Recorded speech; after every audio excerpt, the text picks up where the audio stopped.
Christian Pes, bonjour. Bonjour. Alors on vous reçoit parce que vous avez 3 coups de gueule à pousser. Le premier, ça concerne bien sûr l'amoncellement des réglementations qui ne servent à rien. Oui, alors je peux en citer une pour être très concret. Par exemple, aujourd'hui, par rapport à la vente de nos phytosanitaires, on nous demande de donner le canton de l'exploitation agricole.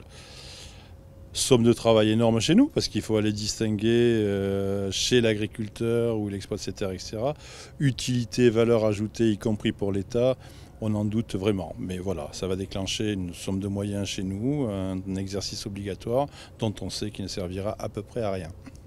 Second coup de gueule, effectivement, les coopératives sont dépendantes donc de ce que vous appelez les voies capillaires, c'est-à-dire les petites voies ferrées qui sont à la même largeur que les autres, mais qui amènent jusqu'au niveau des coopératives. Sauf que la SNCF et surtout Réseau Ferré de France les ferment progressivement. Oui, alors c'est par manque d'entretien depuis plusieurs décennies. Donc elle les ferme et dans le même temps on nous demande d'être plus durable, de ne plus faire de camions, de faire de la voie navigable, de faire du fer. Et on nous ferme des milliers de kilomètres de lignes de chemin de fer. Tout ça, ça va faire qu'on va émettre, on n'a qu'à faire un petit calcul, à peu près 64 000 tonnes de CO2 de plus, que 82 000 camions de plus sur les routes. On voit une incohérence et là c'est vraiment incompréhensible pour nous, quoi. Voilà. Troisième point, effectivement, vous avez été oublié du mécanisme, du dispositif de CICE.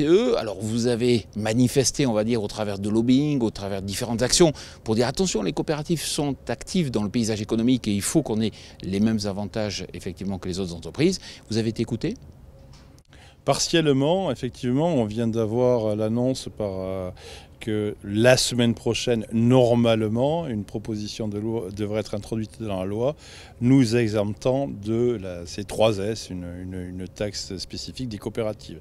Je dis partiellement parce qu'un certain nombre d'organisations coopératives ne la payaient pas à ce jour. Je pense aux caves coop par exemple, aux caves coopératives. Et donc pour eux, ce n'est pas satisfaisant.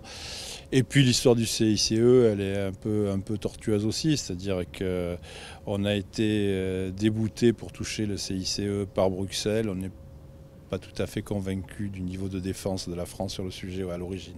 Voilà. Christian Pes, merci. Merci.